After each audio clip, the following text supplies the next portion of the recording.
Hi kids, today we are going to learn about old letter words and sounds.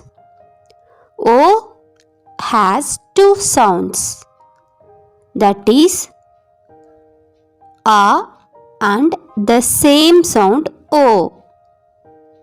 A, E, I, O, U called vowels.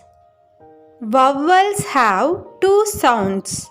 So, the letter O has two sounds. A orange, a oil, a ostrich, a ox, a onion, a owl, a octopus, a October, a octagon, a olive, a oven, a office, a orbit,